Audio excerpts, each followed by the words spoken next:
Hi friends, हम पढ़ रहे थे एक्सरसाइज 4.6। 4.6 में क्वेश्चन नंबर 9 से प्रीवियस क्वेश्चन हम प्रीवियस वीडियो में देख चुके हैं। आते हैं इस वीडियो में 9 से सोल्व करते हैं। ये हमारा क्लास 12 के एनसीईआरटी मैथ का डिटरमिनेंट चैप्टर का एक्सरसाइज 4.6 है, जिसको हिंदी में बोलते हैं सारणिक। हिंदी वाले सारणिक चैप्टर है, इंग्लिश में इसको डिटरमिनेंट बोलते हैं। ठीक है, तो आते हैं क्वेश्चन नंबर 9 में। क्या दिया हुआ है? Solve system of linear equation using matrix method in exercise 7 to 14 question. इसको हिंदी में बोलेंगे, निम्नलिखित प्रश्न 7 से 14 तक प्रत्येक समीकरण निकाय को अभिव्यक्त विधि से हल कीजिए। ठीक है, यह डिटरमिनेंट चैप्टर का है सारणिक, इसको हिंदी में सारणिक बोलते हैं। अब आते हैं इसको हम सोल्व कैसे करते हैं। 9 नंबर क्वेश्चन है, इसको हम सोल्व करेंगे। इक्वेशन सबसे पहले लिख लेंगे 4x minus 3y equal to आपका 3 है। उसके नेक्स्ट है 3x minus 5y equal to आपका 7 है। ठीक है, 7 है तो सबसे पहले हम इक्वेशन लिखेंगे इसका कंसेप्ट का। a1x plus b1y equal to आपका हो जाएगा d1। नेक्स्ट हो जाएगा आपका a2x plus b2y equal to next हो जाएगा आपका d2। ठीक है, d1 d2 हो गया। अब इसे हम मैट्रिक्स के फॉर्म में लिखेंगे तो a मैट्रिक्स इक्वल टू हो जाएगा आपका a1 b1 a2 b2। X matrix के लिखेंगे, इसका एक्स मैट्रिक्स हो जाएगा आपका एक्स वाई। ठीक है, और बी मैट्रिक्स हो जाएगा इससे d1 d2 होता है इसमें d1 d2। ठीक है, अब इससे हम मैट्रिक्स लिखेंगे प्रश्न से या इक्वेशन से लिखेंगे। मैट्रिक्स हो जाएगा आपका 4 3। उसके नेक्स्ट हो जाएगा -3 -5। एक्स के वैल्यू अगर हम यहाँ से लिखेंगे कैपिटल एक्स, तो एक्स के तो स्मॉल एक्स स्मॉल वाई। ठीक है, यहाँ से बी का वैल्यू अगर हम लिख रहे हैं तो बी का वैल्यू हमारा क्या आएगा? बी का वैल्यू d1 d2, d1 का वैल्यू 3 है एंड 7 है। 3 है 7 है। ठीक है, कोई डाउट नहीं है। तो हमारा एबीसी का निकल गया। अब इस कंसेप्ट से हमको क्या फाइंड आउट करना था? इस कंसेप्ट से हमको फाइंड आउट करना है, जैसे मान लीजिए कि यहाँ पे ए इनवर्स, यहाँ पे ए इनवर्स नहीं फाइंड आउट करना, एक्स का वैल्यू फाइंड आउट करना है। एक्स इक्वल टू हो जाएगा आपका ए इनवर्स डॉट बी। इस समीकरण को हम इसके एक्सरसाइज 4.6 के फर्स्ट क्वेश्चन के साथ इंट्रोडक्शन इसका डिस्कस किए हुए हैं। वहां पे आप सबसे पहले नहीं आपको पता है कि इक्वेशन क्या है, तो पहले सबसे पहले एक्सरसाइज 4.6 का फर्स्ट क्वेश्चन का वीडियो जाके आप देख सकते हैं। ठीक है, उसमें से ये वाला कॉन्सेप्ट को हम ऑल डिस्कस किए हुए हैं। ठीक है, तो आप हम एक्स को तो हमको क्या क्या जरूरत पड़ेगा? ए इनवर्स और बी का। तो बी मैट्रिक्स हमको दिया हुआ है, ए इनवर्स निकालेंगे। तो ए इनवर्स का हमको फॉर्मूला होता है 1/डिटर्मिनेंट A dot adjoint A. Adjoint of A होता है। ठीक है, कोई डाउट नहीं है। अब हमको ए इनवर्स निकाले, ए डिटर्मिनेंट पहले निकालेंगे। ए डिटर्मिनेंट निकालेंगे तो आपका हो जाएगा 4 5 जा 4 से 5 में मल्टीप्लाई हो जाएगा तो -20 हो जाएगा। इसके बाद 3 3 जा हो जाएगा 9, माइनस माइनस 9 प्लस 9 हो जाएगा। तो आपका यहाँ पे आ जाएगा 11, -11 आएगा। यह नॉट इक्वल टू 0 है, इसका सोल्यूशन तो एग्जिस्ट करेगा। तो आपको हम सबसे पहले अब यहाँ से एडजॉइंट ए निकाल लेते हैं। Adjoint of A, adjoint A निकालेंगे तो एडजॉइंट ए का क्या होता है? a11 a12 a21 a22 का होता है होल ट्रांसपोज। ठीक है, इसका हम ट्रांसपोज अगर कर रहे हैं तो क्या हो जाएगा आपका a11 a12 a21 a22 हो जाएगा। ठीक है, इस फॉर्म में हम इसको लिख लेंगे एडजॉइंट। एडजॉइंट ऑफ ए का वैल्यू यहाँ से हम लिखेंगे। एडजॉइंट ऑफ ए का वैल्यू अगर हम लिख रहे हैं तो कैसे लिखेंगे?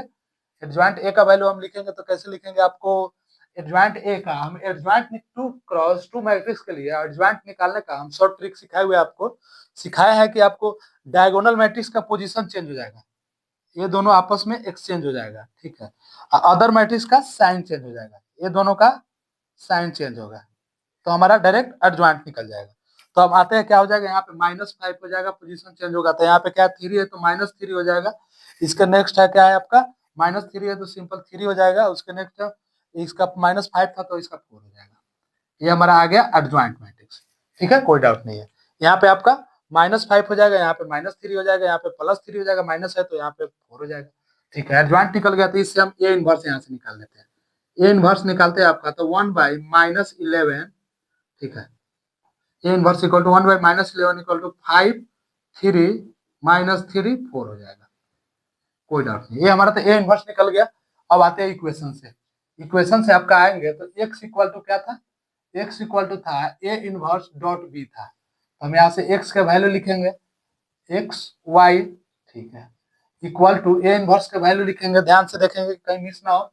तो पहले सबसे पहले तो 1/-11 है, ठीक है, कोई दिक्कत नहीं है। तो बड़ा लिखते हैं 1/-11 है, मैट्रिक्स क्या हो जाएगा -5, उसके नेक्स्ट है -3, उसके नेक्स्ट है 3 4 है, ठीक है। यहाँ से ए इनवर्स मैट्रिक्स हो गया। बी मैट्रिक्स हमारा क्या है 3 और 7 है, 3 है और 7 है। अब सिंपली हम ए इनवर्स मैट्रिक्स को बी मैट्रिक्स से मल्टीप्लाई करेंगे। तो मल्टीप्लाई करेंगे तो सबसे पहले इसको बाहर रहने देते हैं 1/11, ठीक है। अब इसको रो को साथ इसके कॉलम में मल्टीप्लाई हो जाएगा। कॉलम में मल्टीप्लाई अगर होगा तो -5 और 3 जा -15 हो जाएगा, और उसके बाद 3 7 जा +21 हो जाएगा, ठीक है। अब -3 3 जा -9 हो जाएगा, और उसके बाद 7 4 जा +28 हो जाएगा, ठीक है। ये वाला वैल्यू आ गया। तो आपका हो जाएगा -11 आया। अब इसको हम सिंपली सोल्व कर लेंगे तो 15 में से जाएगा तो आपका हो जाएगा +6। यहाँ पे आपका क्या है +6 हो जाएगा ना, +6 हो जाएगा, ठीक है। यहाँ पे 9 जाएगा तो हो जाएगा 19, प्लस में 19 हो जाएगा, कोई दिक्कत नहीं है। प्लस में आपका 19 होगा तो अब हम यहाँ से प्लस में 19 होगा 1/11 देखेंगे तो उसको मल्टीप्लाई हम किए हैं, तो मल्टीप्लाई किए हैं तो वहां से तो -50 में से 21 जाएगा तो आपका हो जाएगा 6, और उसके नेक्स्ट हो जाएगा आपका -9 में से 21 जाएगा तो 19 हो जाएगा। तो 19 हो जाएगा तो हम x वाला वैल्यू यहाँ पे लिखते आएंगे। यहाँ पे है x है y है, ठीक है, कोई दिक्कत नहीं। यहाँ से आपका क्या है x है y है। अब डिटरमिनेंट के वैल्यू से अंदर मल्टीप्लाई कर लेते हैं। यहाँ से आपका हो गया x and y equal to हो गया। अगर डिटरमिनेंट के वैल्यू से अंदर मल्टीप्लाई करेंगे तो -6/11 हो जाएगा। यहाँ पे हो जाएगा -19/11 हो जाएगा, कोई दिक्कत नहीं है। -6/11 में क्यों -19/11 हो जाएगा, ठीक है, कोई दिक्कत नहीं। अब यहाँ से कंपेयर कर लेंगे, compare compare both side matrix, both side matrix, compare both side matrix करेंगे तो x का वैल्यू आपका हो जाएगा -6/11, ठीक है, और y का वैल्यू हो जाएगा -19/11 हो जाएगा। ये हमारा हो गया आंसर, ठीक है। इसको एक बार हम रिकैप करा देते हैं आपको। इक्वेशन दिया हुआ है, लिनियर इक्वेशन आपका दिया हुआ है 4x - 3y = 3 और 3x - 5y = 7 दिया हुआ है, ठीक है। इक्वेशन दिया है, उसको हम कंसेप्ट के फॉर्म में लिख लिए a1x + b1y = d1, a2x + b2y = d2, ठीक है। इसको मैट्रिक्स फॉर्म में लिखे। अब इक्वेशन से हम इसको मैट्रिक्स फॉर्म में लिख लिए। अब मैट्रिक्स फॉर्म में लिखने पर x = a inverse dot b होता है, जो हम इंट्रोडक्शन वाला वीडियो में डिस्कस किए हुए हैं। तो आपको a इनवर्स = a इनवर्स की जरूरत पड़ेगा और एडजॉइंट a की जरूरत पड़ेगा। a इनवर्स = क्या होता है 1/डिटरमिनेंट a डॉट एडजॉइंट a, क्योंकि a इनवर्स और b के, तो b तो क्वेश्चन में गिवन है और a इनवर्स हमको निकालना है। तो सबसे पहले हम डिटरमिनेंट a निकालिए तो -11 आए, उसके बाद एडजॉइंट ए निकाले हैं। एडजॉइंट ए निकालने के बाद x = a inverse dot b, तो a इनवर्स डॉट b से मल्टीप्लाई करके जो इक्वेशन आया है उससे x इक्वेशन को कंपेयर बोथ साइड कर लिया, तो x का वैल्यू -6/11, y का वैल्यू -19/11 है आपका, ठीक है। इसको आप नोट कर लीजिए। इसके बाद हम क्वेश्चन नंबर 10 देखते हैं।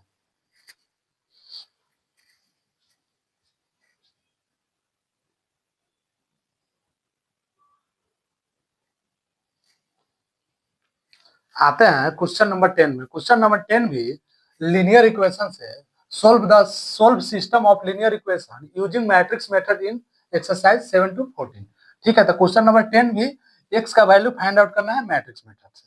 तो आते हैं, सबसे पहले इसका हम सोल्यूशन देखते हैं। सोल्यूशन में इक्वेशन लिख लेते हैं। आपका क्या दिया हुआ है, तो इक्वेशन लिखेंगे आपका 5x + 2y = आपका 3 है, उसके नेक्स्ट है 3x + 2y = आपका 5 है। इक्वेशन आपको दिया हुआ है, ठीक है। इस इक्वेशन दिया हुआ है तो इसे हम इक्वेशन कॉन्सेप्ट के फॉर्म में लिख लेंगे। तो कॉन्सेप्ट क्या होता है a1x + b1y = आपका हो जाएगा d1। नेक्स्ट होता है a2x + b2y = होता है आपका d2। इसको मैट्रिक्स के फॉर्म में लिखेंगे तो a मैट्रिक्स = हो जाएगा आपका a1 b1 A2 B2 हो जाएगा, ठीक है, कोई दिक्कत नहीं है। एक्स मैट्रिक्स क्या होगा, कैपिटल एक्स हो जाएगा आपका, एक्स वाई हो जाएगा, ठीक है। यहाँ से आपका बी मैट्रिक्स लिखेंगे, तो बी मैट्रिक्स क्या होगा आपका, D1 D2 हो जाएगा, D1 D2 हो जाएगा, ठीक है, कोई दिक्कत नहीं है। अब इस इक्वेशन से, अब आते हैं इक्वेशन से हम मैट्रिक्स लिखेंगे। इक्वेशन से मैट्रिक्स अगर हम लिखे तो A1 क्या है, 5 है, ठीक है। यहाँ पे आपका A2 है 3, B1 क्या है, 2 है, B2 है 2 है, B2 आपका हो जाएगा 2 हो जाएगा, ठीक है। अब एक्स मैट्रिक्स हो गया आपका एक्स वाई हो जाएगा, ठीक है। और बी मैट्रिक्स आपका हो जाएगा D1 D2 का वैल्यू पुट कर देंगे, 3 5 हो जाएगा, 3 5 हो जाएगा। तो एक्स वाई का वैल्यू हमको फाइंड आउट करना है, तो सबसे पहले तो एक कॉन्सेप्ट लिखना पड़ेगा, एक्स इक्वल टू हो जाएगा आपका ए इनवर्स डॉट बी हो जाएगा।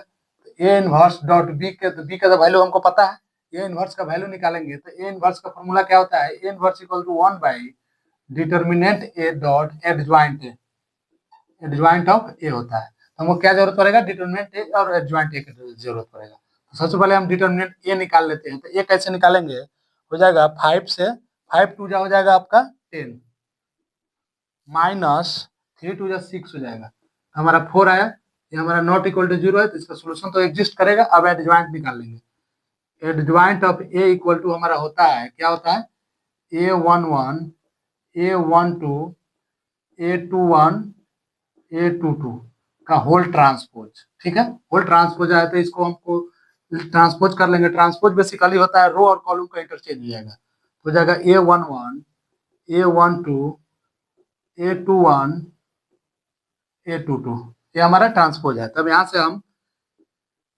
एडजॉइंट ऑफ ए का वैल्यू लिख लेंगे, तो 2 क्रॉस 2 का वैल्यू के लिए हम बार बार हम बता चुके हैं कि इसका ट्रिक होता है, डायगोनल मैट्रिक्स का पोजीशन चेंज हो जाएगा, अदर मैट्रिक्स का साइन चेंज हो जाएगा।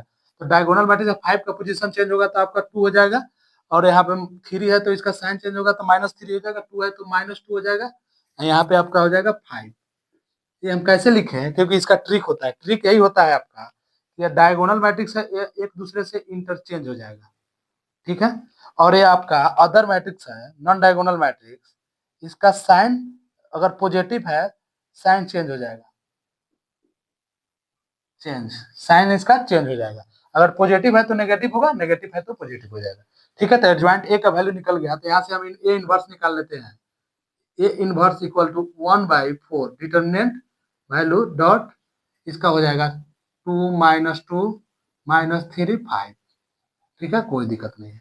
अब आते हैं इक्वेशन पे। इक्वेशन हमारा क्या दिया हुआ है, एक्स इक्वल टू आपका दिया हुआ है, एक्स एक्स इक्वल टू क्या है, ए इनवर्स डॉट बी है, ठीक है, कोई दिक्कत नहीं, ए इनवर्स डॉट बी है।